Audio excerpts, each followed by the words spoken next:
I cannot stand celebrity gossip and movie stuff for red pilled.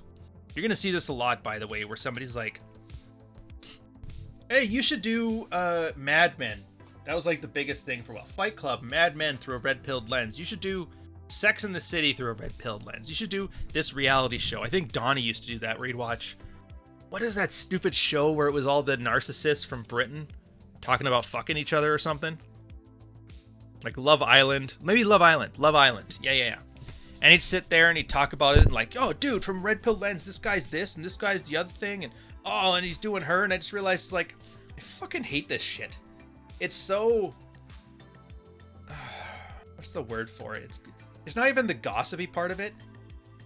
There's a big problem that people have where they try to use fiction to describe sexual dynamics. And the problem with that is that you're not looking at a real scenario. You're looking at a writer's interpretation of a real scenario. And for the most part, writers aren't attractive people. Like, watching a writer write about an orgy or a romance shows you just how little they tend to know about, orgies or romance and shit like that, right? Now, sometimes they may get it right, but it's by pure accident. Other times it's because there's a general concept that resonates with people. Like the idea of self-sacrifice as a man gets us off. Like watching Rambo sacrifice himself to save his best friend. Everybody gets it. But I mean, it's the way it's performed is by a writer's standards and a director's standards and an editor's standards, and all of them are lying to you for the sake of making something more emotional and engaging. And it's feels over reals, and the problem is it never works. Just remember, reality TV is the most scripted thing ever. In fact, I'll do you one better. Do you remember those woke talking points from, I want to say it was a year ago. Could be later, could be earlier, I don't remember. Where they were mad that you can't get this actor to play the part of a gay person. You need to hire a gay person to do that. You can't get this guy to play a black character. They have to put a white person to do that. And it was like, unless you fit into that particular woke box, you weren't allowed to act as that particular thing. You're not Chinese, you're Hawaiian. You can't act a Chinese part. And you essentially realize that, like, the entire woke culture was kind of designed for reality TV. Because that's all it is. Scripted TV that everybody is playing their authentic self. And their authentic self is a boring narcissist that has a really good editor. Yeah.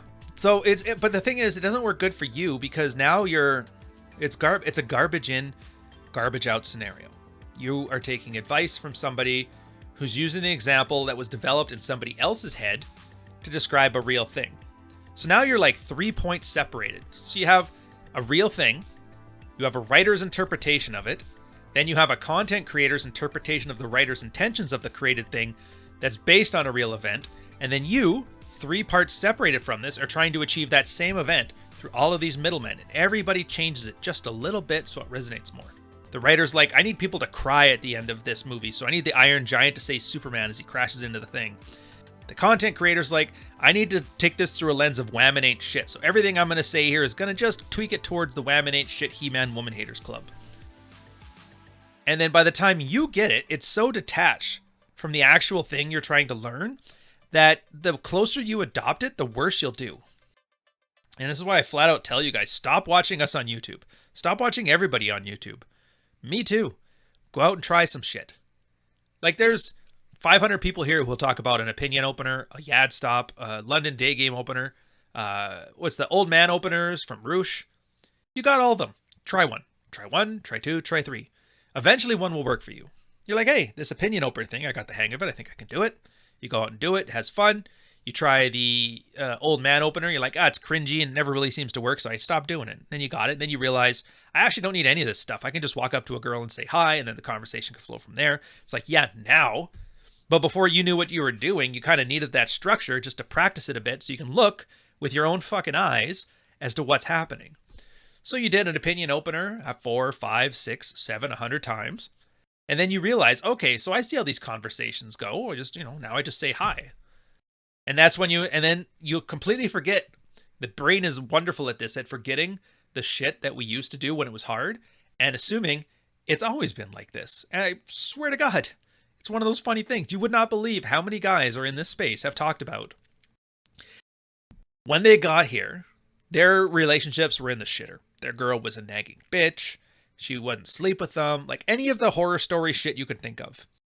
She would describe the relationship as like, oh, we're sticking out for the kids, but I can't stand this asshole. Then he goes through the red pill process. No, Mr. Nice Guy, Manuel Smith, practical female psychology, rational male, all the guys. Gets his relationship back on track because he's top tier. He's got expectations. She fights hard to keep him. It's a wonderful situation. And that's not the funny part. The funny part is to talk to him or the girlfriend / wife / whatever, is that they describe it like, oh, it's always been like this. We've never had problems in our relationship. It's like they completely forgot the dark times, which I get it. You kind of have to when you're doing irrational confidence, when you're being cocky funny, when you're being aloof, when you're being top tier. The last thing you want to do is like, hey, you're the greatest guy ever. Hey, remember that time last year when you told me to go fuck my, like, it just doesn't work that way. So you kind of are incentivized to forget it. And the girl absolutely forgets it. They delude themselves into thinking nothing's ever getting wrong. It's actually my one biggest regret, because do you guys know who Dr. Taylor Burroughs is? Have you heard of the name before? You may have known her by the previous name of Dr. Dude Babe, or Dr. Babe Dude Love. And there was a video of her crying in her car about how she was still single and couldn't find a man. And that in her 20s, she found a man, but she thought she was too good for him, and so she let him get away. And then the one she did want didn't want her. And now she's 43 and miserable, which is funny because she's also a dating coach. And I'm like, oh man, this thing is fucking comedy. Like, it was so bad. It was so bad that I didn't even really want to like dunk on it, because it's like pity is your first response, not laughter. But in retrospect, I should have saved that one. I really should have, because it's like the best example I've ever seen about a big reason not to listen to women dating coaches, because most of the time their life is an absolute fucking mess. Alpha is important to me. Well, dude, so bougie, and I don't want to second guess your understanding here. You could be absolutely right here, but just remember, alpha males are a container word. They don't exist. It doesn't exist. It's a weird concept. They just replace alpha male with godliness and you get a conservative grift. Replace it with good, believing in the science, and you got a COVID grift. There's no such thing. From a red-pilled perspective, alpha and beta are just symbols. Anything that makes a girl attracted to you and want to sleep with you is considered alpha. And it's just a way of describing those behaviors in aggregate. Beta is everything that makes a girl comfortable to be around you and want to be in a relationship with you. Or like friend zones, that kind of stuff. Kissing on the forehead, hugs, movie nights, rubbing her feet, that stuff's all beta. Alpha is stuff like being aloof, being physically attractive, being 6 foot tall, shit like that. Yay, say abstractions. Say my name. Yeah. So when you say you're interested in alpha, what you really mean is you're very interested in being more sexually attractive. And that's a better way of putting it, because by just saying alpha, it leaves too much interpretation, too much up to there. So you can fill it with all kinds of nonsense. And what you're essentially doing is whoever fills your head with stuff that you like hearing, even if it isn't necessarily there to make you more attractive sexually, you'll adopt it. And that's the problem I have with jargon. It's good to have the jargon here if I mention certain qualities are alpha, but at the same time, if you start using it back too much, you end up losing sight of what you're doing. It's the same way I talked about before, the telephone game. The concept, the writer, the content creator, and you. The jargon's just one more step in there. Everybody talks about how, what's the thing now that high school kids are being don't say gay or whatever, that bill. Everybody's like, oh, the teachers are going to make all your kids lesbians. And I'm like, wait a minute. Are you telling me now that kids are listening to their teachers? Because I went through 5 years of high school like everybody else, and I didn't listen to a goddamn thing that any of them said. I think I learned how to graph parabolas and to conjugate être as a verb in French. That's it. 5 years. 2 things to show for it. So I kind of have a hard time believing that these teachers are going to gayify your kids. I'm like, the kids aren't going to fucking listen. If anything, if you really hate the LGBT shit, you should want the teachers to do nothing but talk about it all day, because nothing will make your kids lose interest in this so much as having a bunch of cringy adults tell them how it's a good thing. That's exactly what you want. So you can't gatekeep a space.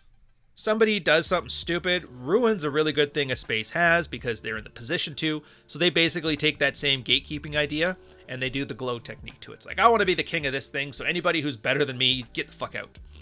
They gatekeep it, make it worse. So how do you deal with a place that you can't truly gatekeep because there's no central authority? Well, outcreate it. Outcreate it. And this isn't just about podcasts and branding. This is everything, dude. If you're in a company and the company is just being nutted on constantly, consultants are running it into the ground, the CEO is just using it as an excuse to schlepp the secretary, nobody's making money off of it. I've actually seen consultants. Well, they weren't consultants at the time. They were employees at these companies. And the thing was going to hell in a handbasket.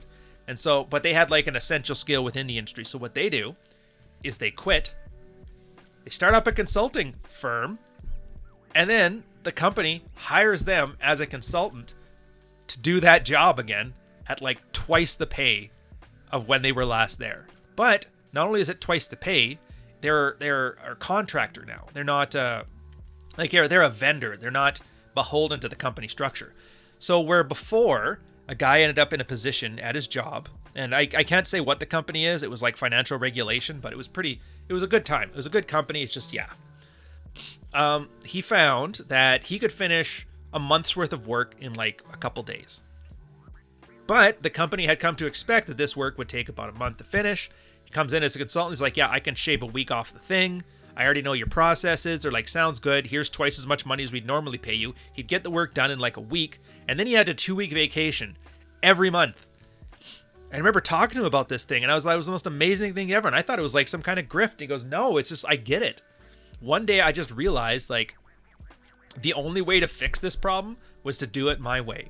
And the only way to be in control was to build my own company that does this thing. And now he had enough money and enough clout that he was able to get other clients. Instead of those 2-week vacations, he would pick up a second client because a lot of Canadian companies are fairly similar, especially in finance. So their processes are similar.